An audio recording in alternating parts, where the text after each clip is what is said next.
We interrupt our program to bring you this important message.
Good evening, ladies and gentlemen. Welcome to episode 68 of Vikings Uncensored.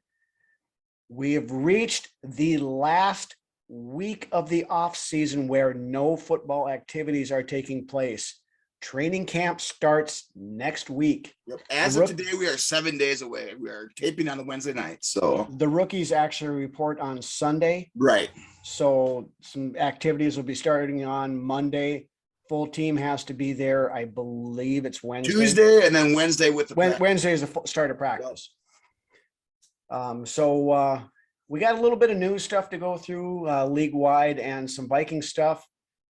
Then we thought we would, with all the talk of free agents and stuff like that, that are the veterans that are sitting out there that could sign, we would We're pulling at strings here, people. Come on. Yeah.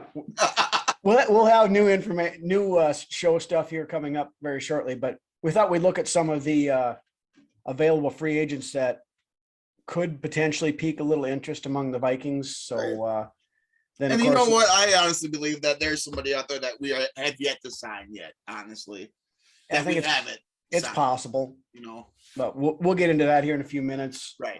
Then, of course, another one of our beer commercials. Brunswicks Best will take a look at number 68 this week. Oh, shit, 68? And, no, I'm just kidding. I know. God damn it. Right. And then whatever else we can throw in along the way. So with that, we'll get started here. From couple news out of Tampa Bay, apparently the coaching staff down there is not real happy with running back Leonard Big Mac Fournette. Been hanging out with Eddie Lacy, I heard. It sounds like it. Fournette normally was playing at about 230 pounds. He's always been a bigger back. Yeah. But they said when he showed up for mandatory mini camp, he was up 30 pounds. So he was 260. At just about 260. Nah, somebody was like 250. He's like, no, higher. It's what the coach, like what the quote was by the coach. Yeah. So 260-pound running back? Seriously?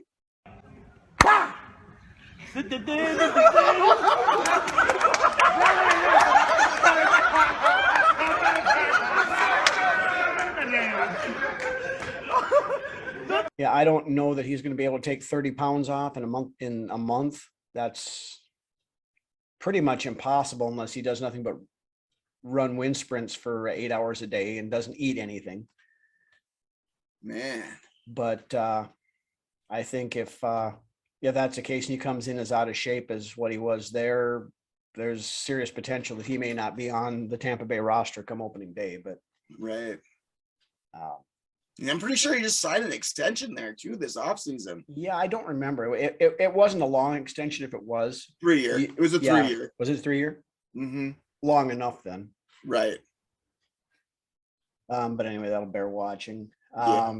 Then in legal news, I know everybody's tired of hearing this, but it continues to be a story. So the NFLPA and Deshaun Happy Endings Watson have threatened to sue the league if they try to impose a 1 year or greater suspension on Mr. Watson. Drama, silly. Mm-hmm. Seriously. Now it has come out over the weekend and earlier this week that the league is probably going to be pushing for anywhere from 4 to 8. See, and games. that's a big difference between now and what was it 3 weeks ago when they're saying a real hard, stiff, disciplinary action was going to be taking place here against.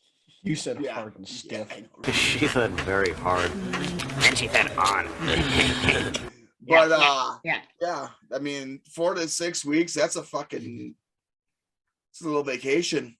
And then back to work. Slap on the wrist is what it is. Yeah. Slap on something. I personally think a suspension that short is bullshit. I mean, Deshaun just wants to quit getting jerked around. Yeah. But we've talked about this before. Calvin Ridley got a year for gambling. Right. And Deshaun Watson isn't even going to get half a season for 24 counts of sexual misconduct. Of course, he's settled 20 of those, so or 22 of them, whatever the hell it was. I am so glad he's Cleveland's problem. I know. I really wasn't pounding the table too much for the guy, but I'm glad he's not our problem. So, I mean, as a quarterback, there's no denying his talent, but he is. That's with any athlete with talent, though. I mean, it's they can have the talent, but are the brains there and the know-how to know what's right and what's wrong? Right. But anyway, we'll move on because I don't want to get down that rabbit hole. Like you said, it's not our problem. Moving along. Right. Then, as we mentioned, with training camp starting up, the league has came out and stated that there will be no COVID protocols like we've had the last 2 years. So fantastic. We won't have this drama BS about so-and-so is or is not vaccinated or anything like that this year. The previous rules had expired in March and the league did not extend them. So Good. We can shovel that thank God down the road and not worry about it anymore, hopefully. Then one other sort of Vikings related topic that we'll hit here right before we go into the actual Vikings news itself. There had been some commenting and stirring that the Vikings may or may not be interested in a reunion with this guy, but came down here Wednesday night just before we started recording that Kyle Rudolph has signed with the Tampa Bay Buccaneers. I didn't hear contract terms, length, whatever. I'm guessing it's probably a 1-year deal. I bet it's a 1-year deal too. 1 year, maybe a 2 at the most. I get probably that minimum, possibly. Yeah, but so he will be going to catch passes from Tom Brady instead of. And who Kirk could blame Cousins, him? Who wouldn't want to catch passes from Brady, especially at this point in his career where he has a chance to actually go somewhere and compete for a real title? Mm-hmm. So.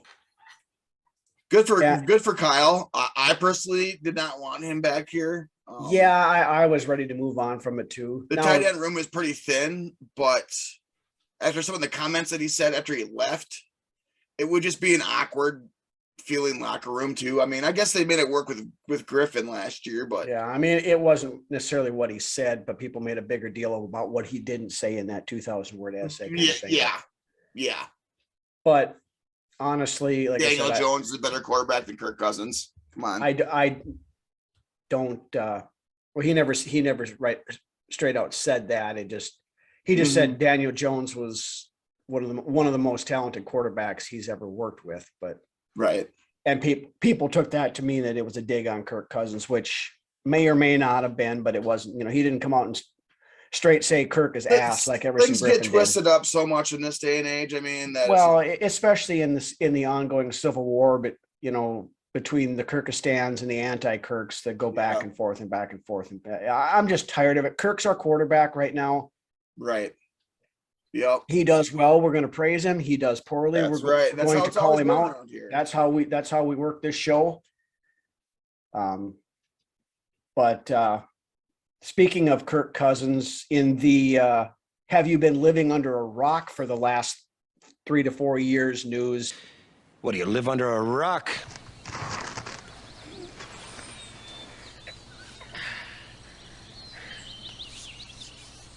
Apparently, it's big news this week that Mike Zimmer didn't like Kirk Cousins. What? I thought they were best buddies. They went fishing and hunting down on Zimmer's They ranch. stayed together all the time. Yeah. I mean, they spent 45 minutes a week together last year. What more do you want? But apparently that's not news. Now, former Vikings linebacker and current member of the Vikings radio network, Ben Lieber, did an interview with CBS Sports earlier this week and brought that comment to light. And now everybody across, in the national media and everything else is talking about this. I know Colin Cowherd was talking about it, a few other guys. You could tell. Yeah.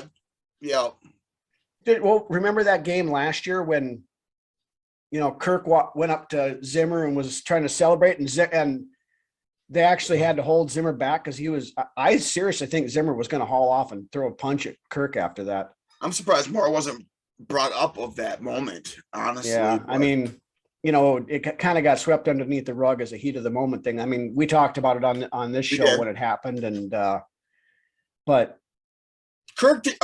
Zim didn't like anybody that was a quarterback unless his name was Teddy Bridgewater. Yeah. And to a little bit lesser extent, Sam Bradford. He did like Bradford, but yeah. But I mean, I don't understand why this is news, and we're probably giving it more talk than we need to. But I mean, Stevie Wonder in the dark could tell that Zimmer did not like Kirk Cousins. So I don't get why it's news, but we'll move on. Yeah, we'll move on from it. So we don't want to get down another rabbit hole again, like we tend to do from time to time. Then another comment this week, Justin Jefferson, when he was asked who the best current wide receiver is in the NFL, said that Devonte Adams is the best in the league right now, but by the end of this season, he plans on it being him. So, and of course, I want to hear him say that too. Absolutely, a lot of respect between those two. Yeah, I think there is. I mean, it'll be a little bit different now with Adams out of the division. But and it'll be interesting to see if Devonte Adams can have the same level of success with Derek Carr that he did with Aaron Rodgers. But yeah, I mean, it helps that Carr was his college quarterback too. Honestly. It does. But, and it helps Carr too, honestly. Oh, absolutely. I mean, the Raiders are potentially poised to take a step forward this year, and if nothing else, they should be more entertaining in a city that's built on entertainment. I mean, bingo. Spot on.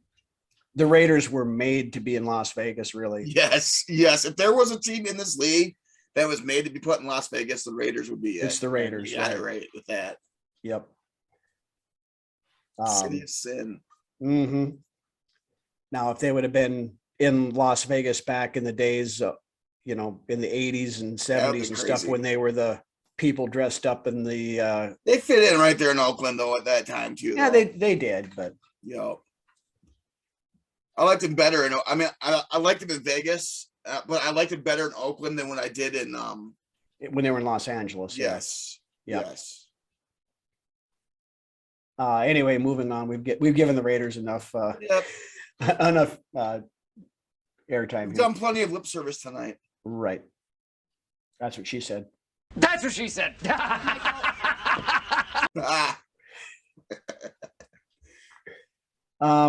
In major Vikings news, the Vikings this week waived quarterback Nate Stanley. Devastating. Devastating cut. I know. Now, Lance and I had discussed doing a 30-minute retrospective on what our favorite Nate Stanley moments were, of his Vikings career, but we thought we'd save that for a special episode show down the road sometime. Right. So like an feel for that one. ESPN 30 for 30 type thing, but so yeah, anyway, I think it was it Tuesday they released him, I think it was. Mm-hmm. Yeah, and then people are speculating that we were releasing him because we're opening up a spot for Rudolph. Everybody's trying to figure out, why are they releasing Stanley and who are they opening it up for? My thought is it's just, opening the spot for Ingram to come in. Yeah, which brings us to our next topic of conversation here. The word around Viking circles and everything else. And I think Chris Thomason even reported this Monday or Tuesday that expect rookie guard Ed Ingram to sign his contract in the next couple days and report on time to training camp. Good. It seems like every year we have this issue in Minnesota where it comes down to the last couple of days before. A lot of times it does, yeah. Yep. So now, once Ingram signs, it still leaves Andrew Booth Jr. unsigned. Now, there's still questions as to whether Booth is ready to go. Mm-hmm. So, I mean, I fully expect Booth's deal to be done here very shortly, and him to be in camp as well. Now, whether he's cleared for full participant or not, that remains to be seen. But the speculation from what I've heard is it has a lot to do with guaranteed money. Yeah. Contract. So. Yeah, because I mean, the rookie wage scale basically pegs in how much money they're going to get. Their contract will be. It just whether or not I'm hearing that a lot of these guaranteed. second rounders want their at least 3 years of their contracts guaranteed money. Guaranteed pay, and going into the 4th year as well. So I believe that has a lot to do with the whole discussion on negotiation and what's going on with these contracts. So yep, and that's the thing. They're both second rounders, so that makes sense from a player standpoint. Mm-hmm. And I don't fault. It's always nice to get them in here in camp though, so they can start learning the nuances and everything of the NFL. Well, yeah, that's the thing. You can't, especially training camp. It's the most camaraderie that the team makes is right there. I believe is the meat potatoes of the off season. Right, and especially if Booth has eyes on significant playing time this year, he needs to be in there learning the system and getting ready to go. So, but that's about what we've got for the news. Before we move on here, again, we want to remind you guys about our contest we have going on, getting closer and closer every day to that magic number of 400. So if you guys aren't aware of the contest, all you have to do is go to the YouTube channel, subscribe to the channel, and then in the comments section of the latest video, which this week will be this video, of course, just comment down below that I subscribed, and that'll automatically get you entered. And once we hit 400, we will be drawing a name to win a $100 gift card to NFLshop.com. So you can go buy yourself whatever your little heart desires. Whether you want to put it towards a brand new Dalvin Cook number 4 jersey or, something like that.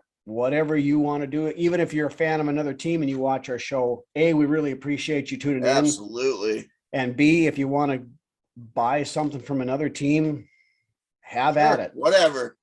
Just if you buy Packer stuff, just don't tell us about it. So anyway, we'll move on. We thought, since with the talk of these veteran free agents that are still available, we thought we'd just kind of hit a few of the guys that are still available out there. Bigger names out there that might or might not be worth a look for the Vikings as we roll into the start of training camp here. Of course, the big buzz lately had been Kyle Rudolph, but then with the news that Wednesday night that he signed with Tampa, he is now off the board. The next one. Can I continue? Oh, yeah. Okay. All right. Get out of here. Yeah. The next one, and there's been buzz about this guy for several weeks. Ndamukong Suh, who is still available at the ripe old age of 35. There are still rumors that the Vikings may be interested. The guy is durable. I mean, he's got that going for him, and he's got the name going for him.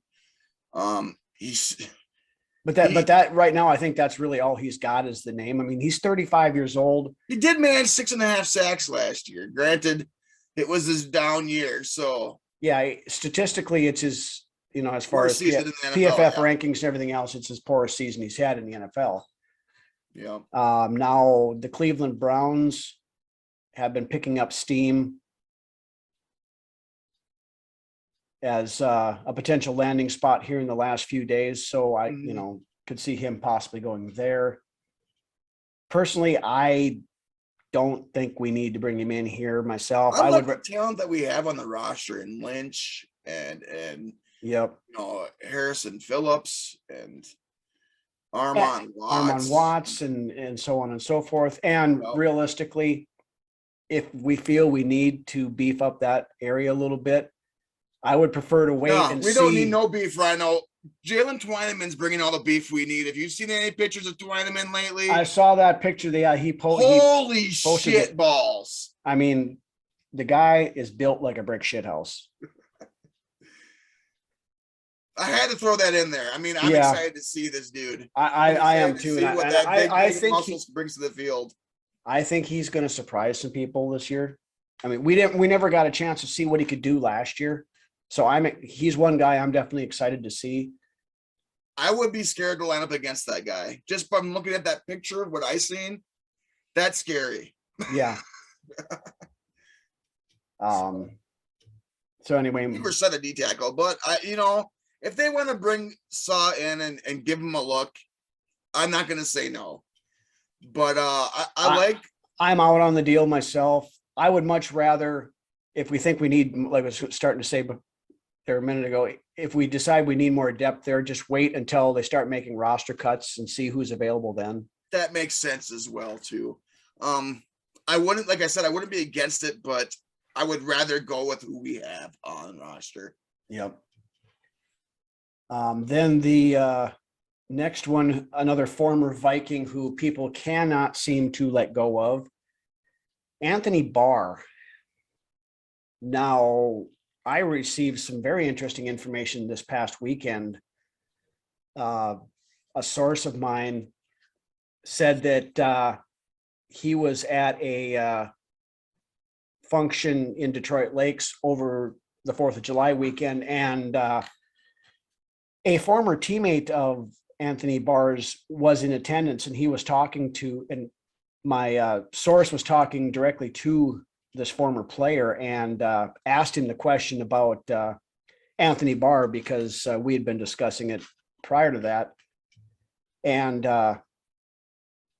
his former teammate said Barr's knees are absolutely shot, and that's why he has not signed anywhere. And we've kind of speculated on that too. Really. Yeah. I mean, he's had issues the last couple of years, and there's been rumors going around that, it may be arthritis coming in or some sort of chronic knee condition. But now, as I was scouring the webs last night, by all indications, he's saying he's not retired. So no, and I know Darren Doogie Wolfson from KSTP down the cities said that he's hearing that Dallas may be interested in him.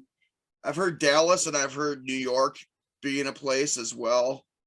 And I think Cleveland was also interested too. I mean, Cleveland's interested in everybody. Yeah. Well, and there is a connection with Stefanski over there too, but yeah. So, but I thought it was interesting that,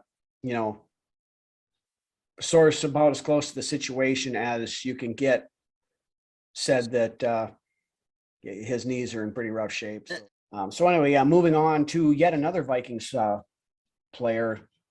We're talking about beefing up the defensive line. Linval Joseph is still available as well.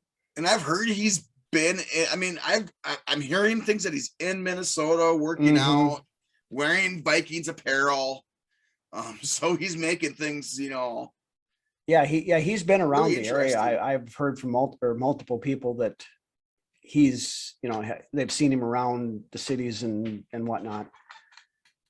I would be more in favor of Joseph. If you had to choose one or the other. What's that? If you had to choose one or the other, Saw or Joseph, who are you going with? I would take Linval Joseph over Ndamukong Suh right now. Granted, Suh's more of a traditional 3-tech and whatever than nose. But and if we did bring Linval in, it would be as a rotational backup guy. It wouldn't be as a starter, I think of course, so with but Saw though too. If we brought him in, it would be all just situational. most likely. But so anyway, Linval's out there. The next guy on our list, and Drew, don't throw anything at the TV screen. Another guy whose knees are, from everything we're hearing, are in very bad shape. Former Cleveland Browns center J.C. Tretter. Now, I'm high on Tretter. And I like Tretter. I really do. I mean, but one thing we have to think of with him is Kwesi was in Cleveland the last few years when Tretter was playing. Right. So he knows as well as anybody how bad of a condition his knees are in. Mm-hmm. And I honestly think that if we were going to bring him in, we would have already done so. Now, situations could change if Bradbury comes out in the preseason games and continues to get forklifted around like a pallet full of potatoes. Then I'm interested to see what Bradbury is bringing to the table this year with all this talk. But there's, every offseason, it seems like some of these guys that don't show up get all this talk thrown their way, and then come the regular season, all it was just talk. Well, and I'm hoping this holds some water. This talk about Bradbury, I'm hoping it holds some water. Yeah. No, he supposedly has gained like 10 pounds, put a little weight on. And I think they are, O'Connell and company are kind of banking on that they can do with Bradbury what was his name, Allen, in Los Angeles, because before he was kind of a trending toward lost cause at center too, and then last year had quite a resurgence and actually played pretty well. So, and Bradbury said himself, he's playing for the next contract that he wants to get another contract from Minnesota and prove to everybody that he's the guy that they drafted. So that's good to hear too. The guy's got a chip on his shoulder, and he knows what's going on. He knows what people are saying about him. So let's hope he can prove us all wrong and put our worries at ease and get to work and do some good things this year. Yeah. Then next guy on the list, there is pretty much no chance that we're bringing this guy in. People have been throwing his name around in the fan base just because he's still available. Odell Beckham Jr. Still out there on the market. Now there was rumors a couple days ago that he may be close to signing with that team from Wisconsin, but at least as of recording, there has been nothing official or even anything really from any of the Schefters or Rappaports or anything like that. The deal was imminent there too as well. What's that? Watson is still Christian Watson is still unsigned over there in Wisconsin. No, I wasn't aware that he hadn't signed a contract yet, I guess. But nope, he's still unsigned over there. Well, there again, that's another one of those second round picks that probably, finagling guaranteed money, I would assume. So right. Then one more former Viking, another defensive lineman, Sheldon Richardson, still available. No, I've heard whispers about wanting him to come back too, which, he's right in the same category as Joseph and Saw, in my opinion, as far as just like where they are in their career. Who? Saw and Joseph. Who? Saw and Joseph. Who? Are you an owl?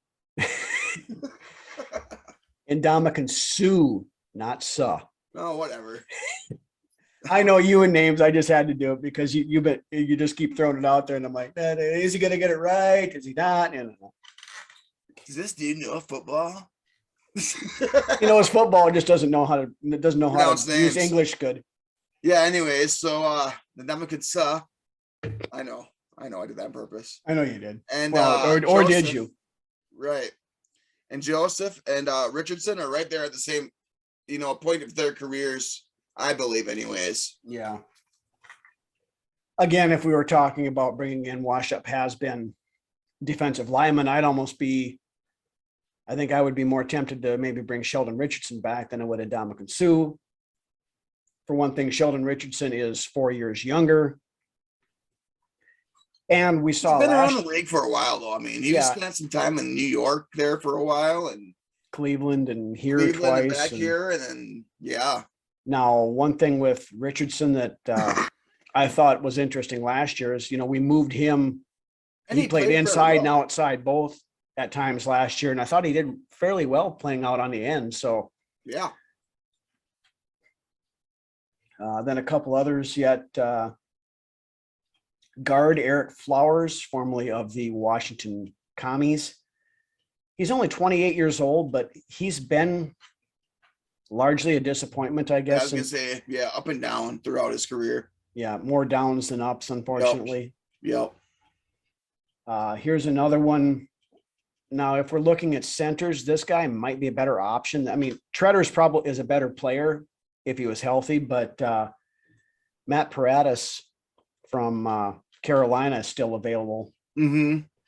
Now, I've always kind of liked him, so I mean, I wouldn't mind kicking the tires on him if it comes down to the point of needing a center. Right. Then another one that I know a bunch of us were kind of high on a few years ago when he came out. Center / guard Billy Price from the Giants, former player for our buddy Ted Glover's Ohio State Buckeyes. He's kind of fallen into that same trap of the last few Ohio State interior linemen, Pat Elflein, Area 51 Wyatt Davis. They just, I mean, Price has played, but he hasn't really been overly impressive in the time, I guess. So, he's out there, but unless we're desperate, I would probably make a pass on him. Yeah. And then, of course, if we are really desperate, both Bashad Breeland and Chris Herndon are still out there on the free agent market. So, hey, I mean, we traded a 4th round pick for 4 catches, 40 yards, and a touchdown from Chris Herndon last year. So thanks a lot, Spielman. I'm not gonna call him a name because that wouldn't be nice, but dumbass. You're a dumbass. Such a dumbass. You're an ass. Anyway, that's about all we've got for the free agents. Honestly, right now, I don't really see us signing anybody. I mean, we could bring 1 or 2 of these guys in for a look-see, I guess, but yeah. I like your point there on waiting for their first string of cuts. That wouldn't be a bad idea. Wait until then. So yeah, just to kind of get some tape on some of these guys, since I would rather go young than bring in some of these washed up old retreads that are floating around out there yet. So yeah, especially with some of these young guys that we've seen and had glimpses of that we haven't really got to see in a full-time role. Right.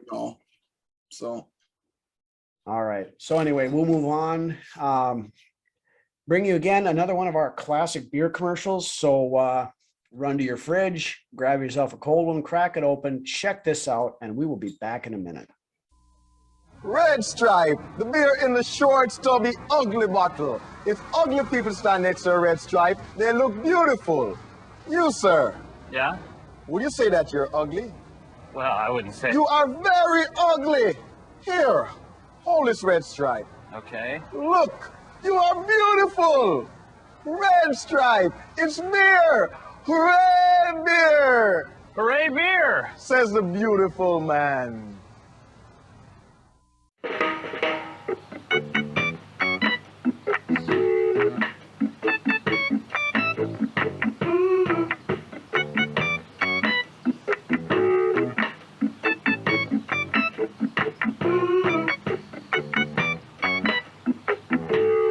Red Stripe and reggae, helping our white friends dance for over 70 years. Red Stripe, it's beer. Hooray, beer. All right, we're back. And now we've come to one of my favorite parts of the show that we've been doing over the last several weeks, months actually. Yeah, it's good. Yeah, I know. We're getting going there for a while now. Where Lance takes a look back at the greatest players in Vikings history this week to wear number 68 in Brunswick's best. 68 this week. I got 3 people for us this week. All right. I'm just going to throw this out there. I'm getting a little bit bored of talking about offensive linemen so much. I'll be glad once I get through the 60s and 70s and we can get up on some of these like playmakers. Nothing that I have anything against the guys in the trenches or the big guys, but when you go week after week after week of talking about offensive linemen, man, you're ready to talk about something different. Yeah. Our buddy Dave Stefano is going to be mad at you for not wanting to talk or saying you're sick of talking about offensive lines, but anyways, we'll get rolling today. And I got 2 old schoolers and somebody a little bit newer, a little bit fresher. So we're going to start off the list with Charles Goodrum. Charles was drafted by the Vikings in the 9th round, pick number 232 of the 72 NFL draft. Goodrum appeared in 95 regular season games, starting 72 of them, as well as starting 9 playoff games in 4 consecutive seasons. Goodrum started his career out at left tackle before the team decided to move him inside to guard. Goodrum started every game during 4 of his 7 seasons in purple and gold. Charles retired after the 79 season after spending his entire career with the Vikings. After his last active season, Charles retired with his family to Lakeland, Florida. And while there, Charles worked closely with the local hospital and public relations to help eliminate their shortage of nurses. All the while, Charles made time to speak at various schools, giving positive motivation to the youth. Charles and his family later relocated to a different city in Florida, where he continued his retirement, enjoying his family and sharing afternoon chats with everyone. People were of 2 categories with Charles. They were either an old friend or a new friend. Charles sadly passed away in July of 2013 at the ripe age of 73. Charles, you made the list, if you're listening somewhere.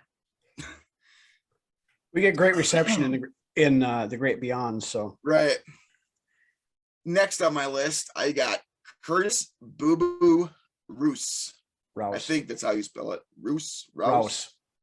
Rouse. Boo Boo Rouse. Boo Boo Rouse. He was drafted by the Vikings in the 11th round, pick number 286 of the 82 NFL draft out of Tennessee, Chattanooga. He played offensive guard, offensive tackle, and special teams for the Vikings from 1982 until 1986, including all 16 games in the 1983, 84, and 85 seasons. He was released by the Vikings following the 86 season. He played 1 final season with the Chargers in 1987 before hanging up the cleats and retiring. During his playing career, he was actually the heaviest player in the NFL at 350 plus pounds. I believe him and Refrigerator Perry were both the 2 biggest guys in the NFL at the time. He was a big dude. I remember him playing. I always liked him, but yeah, he was a big dude at the time. Yep, and like I said, a lot of the fans from what I've read and seen was a big fan favorite in his time here. So a lot of you out there listening probably know who I'm talking about, as well as Rhino, obviously. Right. So yeah. At the young age of 37, Rouse suffered a massive stroke at his home in Clarksville, Tennessee. His weight had ballooned to almost 500 pounds at the time, and Curtis did eventually recover from that stroke, but did end up passing away as well in May of 2013. So rest in peace, Curtis. Boo Boo, you made the list. Now, lastly, one of the newer school players during my time here. Willie Beavers? Yeah, no. Mike Superstar Morris. He actually went undrafted in '83 and had numerous stints across the league. I mean, I'm talking he was everywhere. He was in the USFL, and he was in the NFL.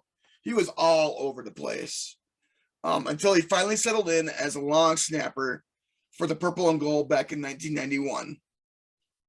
Now, Mike long snapped for us until the end of the 1999 NFL season, at which time Mike hung up the cleats. Now, he was a damn good long snapper in his time here.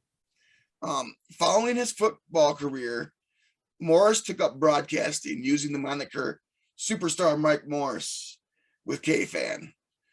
Mike continues to do radio and podcast work to this day. Mike, you made the list. Good job. And that, my friends, concludes this week's list of the greatest players to wear 68, Brunswick's best. Always liked Mike Morris as a personality. Yeah. You know, when he was on, you know, the broadcasting show was his it was his thing. Call. His calling was broadcasting after his career for sure. Mm-hmm. So yeah, I mean, we had a good 3 for this week. Next week, I wonder who we're gonna have for 69. I have no idea. Lesnar, the best to wear 69 on the purple and gold. All right, so that's basically all we've got this week. We did want to give a quick shout out though to our buddy and friend of the show, Tyler Fornes. Now, Tyler's been doing work for, of course, NBC Sports Edge and USA Today for the last. Tyler on earlier this year. Yeah, we had him on doing some pre-draft stuff. The guy knows his college football and his draft stuff. So, but he is embarking on a new venture and going full time into the NFL media and sports writing type platforms. So on top of his work he's doing with NBC and USA Today, he also has a new content site called runandshooter.substack.com. Now it's run and shooter, all one word, .substack.com. Very reasonable to subscribe. I think it's like $6 a month, but you get a ton of content. You know, great insight from Tyler. And of course, not only that, he also does his podcast show Monday nights over on Climbing the Pocket Network, the Real Forno Show. Yep.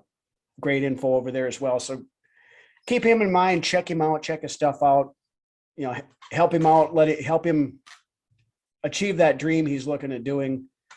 We wish you nothing but the best, Tyler. And, you know, we thank you for being a friend of the show as well. We love seeing people succeed around here. I love it. So. Absolutely. But anyway, with that, again, about all we have this week. Remember the contest. If you're out and about, make sure you bring us with us. We're available on all your standard audio cast channels. Make sure you hit that subscribe button down below and hit the bell so that you never miss another episode. We've got some big things coming up here as we embark on our second NFL season as a podcast. We're not quite ready to announce this yet, but big news. We're working on big something things to come. On having a Vikings legend joining us on the show here coming up.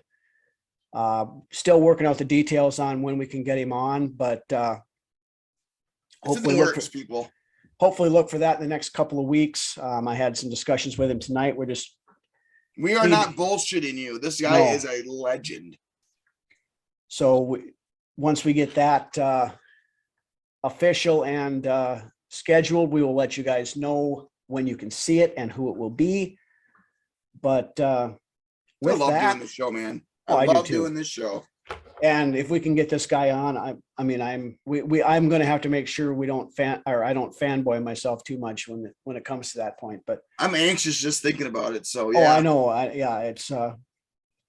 It's one of those things that huge.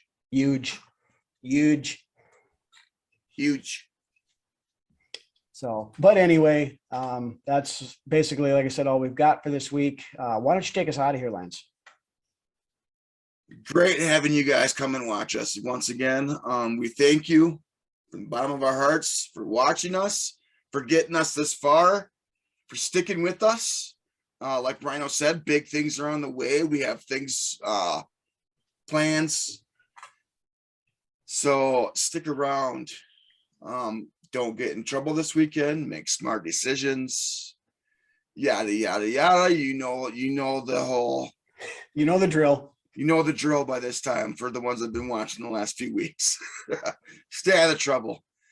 With that being said, by the time you see us next week, we'll be kicking the tires on training camp, and football will be back in somewhat of a capacity. So we are excited. Big time. Skol, my friends. Have a good weekend, guys.